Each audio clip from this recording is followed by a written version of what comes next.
I was brushing my teeth when I saw her, standing perfectly still right behind the glass wearing the same red sweater she vanished in. My heart stopped. The toothbrush fell from my hand, clattering into the sink. I blinked once, twice, but she didn't move. Her eyes locked with mine through the mirror, wide and unblinking. Her lips trembled, like she was trying to say something but no sound came out. She was supposed to be dead. A year ago, almost to the day, my neighbor Rachel went missing. No signs of forced entry, no signs of struggle. Her front door was locked from the inside. One minute she was there, watering her plants. The next, she was gone, vanished into thin air. The whole neighborhood mourned. Police tape, search dogs, candlelight vigils. Nothing helped. I remember standing on my porch that night, watching them wheel out boxes of her belongings. I told myself I didn't care. We weren't exactly friends, but something about her disappearance never sat right with me. And now she was staring at me through my mirror. I turned around in panic. The bathroom was empty. I looked back at the glass. Gone. I gripped the counter, trying to breathe. Was I hallucinating? Dreaming? Losing my mind? But deep down, I knew what I saw. It was her, and she looked terrified. My name is Noor. I'm 28, single, and I've lived alone in this small neighborhood on the edge of Islamabad for almost 3 years now. People say it's peaceful, quiet streets, friendly faces, doors that stay unlocked. The kind of place where nothing ever really happens. That's exactly why I chose it. After what happened with Adil, my ex, I needed to escape. Our relationship was a storm I barely survived. I thought he was my forever. Turns out, forever only lasted until he found someone younger and easier to control. The day I packed my bags and walked out, I promised myself I'd build a life that was mine and mine alone. No more chaos, no more pretending. Just peace. So I moved here, got a cozy little job as a freelance illustrator. Spent my evenings reading or watering plants on my tiny balcony. The neighbors were kind enough. Some smiled, some didn't. But one person stood out from day one. Rachel. She lived next door. Warm smile, soft-spoken, always wearing oversized sweaters and mismatched socks. We weren't best friends or anything, but we'd talk sometimes late-night tea on my balcony. Random conversations about books or the weather. She was the only person I felt remotely connected to in this neighborhood. Quiet like me. A little sad like me, too, though she never said why. One night, she came over with brownies. I baked too many, she said, holding out the plate. But I knew that wasn't the reason. We sat cross-legged on my living room floor that evening, talking for hours. She told me she used to be married. To a man who made her feel like a shadow. Who never hit her but somehow bruised every part of her. I didn't need details. I understood. Pain recognizes pain. That was the last real conversation we had. A week later, she disappeared. No warning. No goodbye. Just vanished. The police questioned everyone. Her family put up posters, but nothing came of it. I remember standing outside with the others as the search party grew, then slowly faded away. People moved on. Life resumed. But I never stopped wondering what really happened. Sometimes I'd catch myself glancing at her empty window next door, half expecting her to wave. I kept her number saved in my phone, even though I knew it would never ring again. There were nights I'd lie awake, staring at the ceiling, replaying our last conversation, trying to figure out if I missed something. A hint. A clue. But now, after what I saw in the mirror, I'm starting to think Rachel never left. She's still here. And maybe she's trying to tell me something. That night, I barely slept. Every creak, every shadow, every flicker of light across the ceiling made my heart race. I kept the bathroom door shut like that would somehow trap whatever I'd seen. Or protect me from it. But my mind kept circling back to one thing. Why now? Why was Rachel appearing a year later? By morning, I convinced myself it had to be a trick of the light. Stress, maybe. Hormones. Something rational. I opened all the windows, made a strong cup of chai, and sat down at my desk to sketch, hoping work would distract me. It didn't. I couldn't stop thinking about her face, the way her eyes looked through the glass. It wasn't just fear. It was desperation. By afternoon, something inside me snapped. I found myself standing outside her house, hand trembling over the rusted gate. No one had lived there since she disappeared. Her family never came back for her things. The place had been sealed and left to rot. I told myself I'd just peek through the window. Just a quick look. But the gate wasn't locked. It creaked open, slow and reluctant, like it hadn't been touched in months. I stepped inside. The air smelled stale like forgotten books and something sour. Dust coated every surface. Her plants were long dead, vines curling over cracked flower pots. My heart pounded as I walked up to the front door. It was open, not wide. Just enough. Like someone was expecting me. I should have left right then. But I didn't. The inside was exactly how I remembered it. Cozy. Dim. Familiar. A photo frame still hung crooked on the wall, Rachel smiling next to a man I never met. I stepped closer. His face was scratched out. Deeply. Repeatedly. Suddenly, something shifted upstairs. A soft creak. Then another. Slow footsteps. Like someone pacing. I froze. Hello? I called out, voice cracking. Silence. I backed toward the door. My skin prickled. I wasn't alone. Then I saw it. On the hallway table, half buried under a stack of unopened mail, a note. Folded. My name scribbled across the top. Noor. My fingers shook as I opened it. If you're reading this, I didn't run away. I didn't kill myself. He did something. I don't know what. But if he knows you're looking, he'll come for you too. My knees buckled. I didn't understand. Who was he? Her ex? Someone else? I shoved the note in my pocket and bolted out the door, heart thudding like a drum. I didn't stop running until I was back inside my own house, every lock double-checked. That night, I dreamed of her. Not the version I remembered soft-spoken. Gentle. No. She was soaked in rain, eyes hollow, lips whispering something I couldn't hear. When I woke up, one word echoed in my head like a scream. Run. I read the note at least a dozen times that night. Each word felt like a crack in my reality. I didn't know what scared me more, the idea that Rachel had been murdered, or that she was still somehow here, watching me, trying to communicate from beyond. If he knows you're looking, he'll come for you too. Who was he? Her ex-husband? A neighbor? Someone I saw every day and smiled at without knowing what lay beneath. My hands wouldn't stop shaking. My head pounded with questions. I wanted to believe there was a logical explanation. That I was overthinking it. That I was spiraling. But something inside me whispered, "You're not wrong." I didn't tell anyone. Not because I didn't want to, but because I didn't know who I could trust. My parents would panic. My friends would tell me to go to the police. But what can I say? Hi, I saw my dead neighbor in my bathroom mirror, and she left me a warning note in a locked house that's been abandoned for a year. Yeah, that'd go over well. I tried to focus on my work the next day, but my hands wouldn't obey. My sketches were messy. Lines kept turning into faces. Her face. I kept seeing her red sweater in the corner of my eye, even when no one was there. I started leaving the lights on at night, triple locking every door, jumping at every sound. That's when the emails began. The first one came just after midnight. No subject, no sender, just one line. You're making a mistake. I froze. My chest tightened. My cursor hovered over the delete button, but something made me reply instead. Who is this? No response. The next night, another one.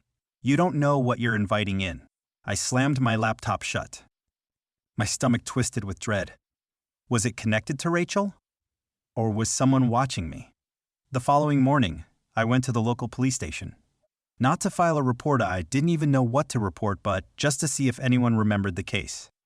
I waited outside until the same officer who'd handled Rachel's disappearance walked by. Excuse me, Officer Kassim? I said, nervously. He looked tired, like someone who'd seen too much and believed too little. Yes, I used to live next to Rachel. Rachel Farouk, the girl who disappeared last year? His face twitched. I remember. I hesitated. Did you ever find anything? Any leads? He looked around, then leaned in. Between you and me, we never found a damn thing, but the case was closed faster than it should have been. Why? He sighed. Family didn't want noise. Her husband? Politically connected. Claimed she was mentally unstable and probably took her own life. No autopsy. No investigation. It was a mess. I swallowed. Do you believe that's what happened? He paused for a moment. No, he said quietly. I don't. That night, I couldn't sleep. I kept thinking about Rachel's ex, the scratched-out photo, the way she spoke about him that night over brownie softly, like she was afraid he'd hear her even then. I hadn't thought much of it at the time, but now every word came back louder. He doesn't hit me, not with his hands, but I don't feel like I exist anymore. What if she tried to leave and he made her disappear?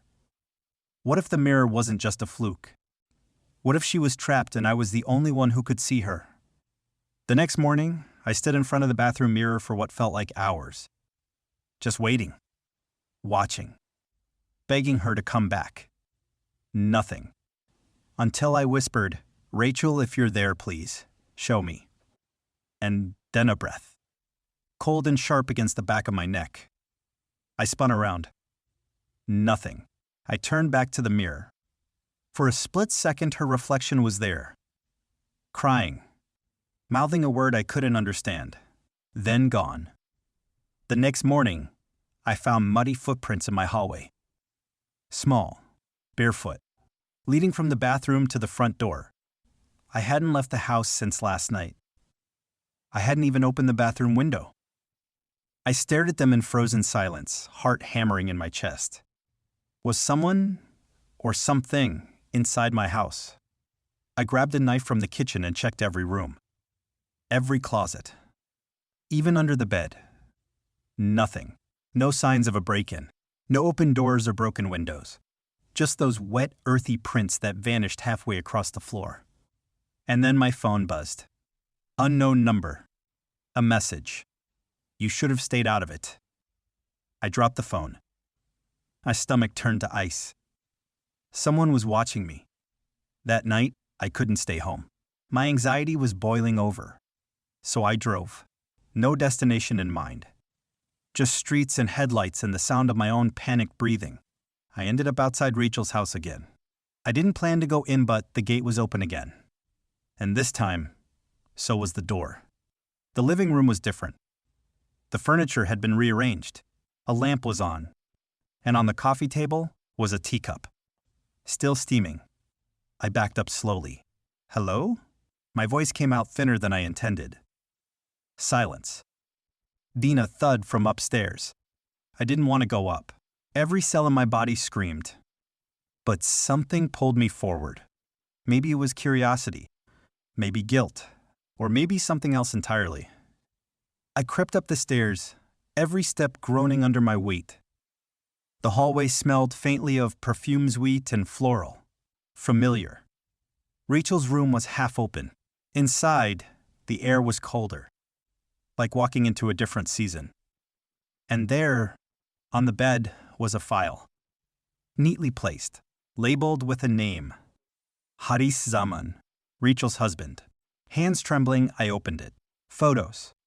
Documents. Police reports. Medical records. What I saw made my blood run cold.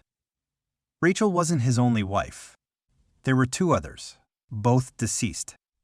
One from suicide, the other from accidental drowning. Both had reported emotional abuse. Both had tried to leave. Both vanished before court dates. Buried beneath the reports was a restraining order Rachel had filed 6 months before her disappearance. Denied due to lack of evidence. Suddenly, everything made sense. He did something. I don't know what. She knew.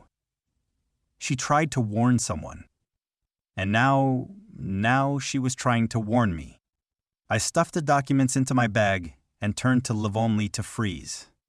A man stood at the top of the stairs. Tall. Broad shoulders. Face shrouded in shadow. He didn't move. Neither did I. Then, in a voice as smooth as silk, he said, "You really shouldn't be here, Noor." My heart stopped. I knew that voice. I'd heard it once. A year ago. Laughing politely across the hedge. Asking if I'd seen his wife. Thanking me for being so kind to Rachel. Haris. And now he was blocking my only way out. My throat tightened. My fingers clenched around the file in my bag like it was a lifeline. Haris stepped closer, slow and deliberate. His smile was calm. Too calm. "You've been busy," he said, gaze flicking to the bag. "Rachel always had a habit of poking around where she shouldn't. I see you picked it up from her." I took a step back toward the window. "You killed her." His smile didn't falter. "No. I let her destroy herself. I just watched." My stomach turned. "You think you're smarter than her?" he asked, voice like a snake coiling around my neck. "She begged me to let her leave. Said she was scared. Said she wanted out." He chuckled darkly. "But people like Rachel don't leave. They vanish." I reached behind me slowly, feeling for the curtain rod above the window metal. Loose. Maybe enough to swing. He noticed. "You really want to do that?" he said, suddenly sharper. His face darkened. "You don't know what I've done, who I know. You think the police will believe you? They didn't believe her. And you'll just be another crazy neighbor, the girl who talked to mirrors." He moved toward me. That's when I swung the rod. Metal clanged against his arm, and he stumbled back with a grunt. I didn't wait till I ran. Down the stairs, through the living room, out the door. He was right behind me. I could hear his footsteps thundering down the stairs, the front door slamming against the wall as he chased me out into the yard. I didn't look back. I couldn't. I reached my car, flung the door open, and that's when he grabbed me. His hand wrapped around my wrist like iron. "You think you're going to ruin me?" he hissed, eyes wild now. "You don't know who I am." But something changed. His grip loosened. He blinked, confused. He was staring at something behind me. His face went pale. "Rachel?" he whispered. I turned. There she was, standing at the edge of the yard. Soaking wet, hair clinging to her face, her eyes locked on his. Then she smiled, but it wasn't sweet. It was vengeful. Haris let go of me, stumbling back like he'd seen a ghost witch. Maybe he had. He tripped over the garden hose and fell, hitting his head hard against the pavement. He didn't move. I stood frozen, gasping for breath, staring at where she'd been. But she was gone. Again. Just like that. The yard was empty. But somehow, I knew she wasn't gone for good. She had waited for justice. And now she'd had her moment. The police found me sitting on the curb, shaking and pale, with Haris unconscious behind me. They asked questions. I answered everything about the documents, the threats, the way Rachel had tried to warn me. I handed over the file, told them about the other wives, about the restraining order, about the bruises I remembered seeing on her wrist that she once passed off as just a door handle. For once, they listened. Maybe it was the evidence. Maybe it was the way Haris came to the back of the ambulance, screaming about seeing a ghost. About Rachel. About her eyes. They admitted him to a psychiatric unit pending trial. Turns out, Rachel had a private folder on her laptop encrypted, hidden one her lawyer had access to in case anything ever happened to her. Everything was there. Emails, audio recordings, a draft of a restraining order appeal. She'd been ready to run. She just never got the chance. The case reopened. His political ties crumbled under the weight of the truth. Investigations into the deaths of his former wives began. The media storm that followed swallowed him whole. Rachel finally had a voice, and it was loud. As for me, I moved. I couldn't stay in that house anymore, not after what happened. Every creak in the floorboards made me flinch. Every time I caught my reflection, I braced myself to see her staring back. But I never did. Not again. Whatever unfinished business she had, it ended that night in the yard. Her justice was served. Still, some nights, I wonder if she's truly gone or just watching now, silently, like she did for a year. Maybe she's at peace. Or maybe she's guarding something. Someone. A few weeks ago, I returned to the neighborhood for one last walk through my old place before handing over the keys. It was quiet. The flowers I planted with her were still blooming by the fence. I stood by the mirror in the bathroom where I first saw her and whispered, "Thank you." I didn't expect a response, but as I turned to leave, I swear I heard it. A faint breath, a whisper. "Be careful who you trust." I spun around. Nothing. Just me. And yet the air felt different. Charged. Like she had passed through one last time. And I realized something. Rachel wasn't just a victim. She was a survivor who refused to be silenced even in death. She wanted someone to see the truth, to feel it, to act on it. She found me. And now, she's free. Or maybe she's watching someone else now.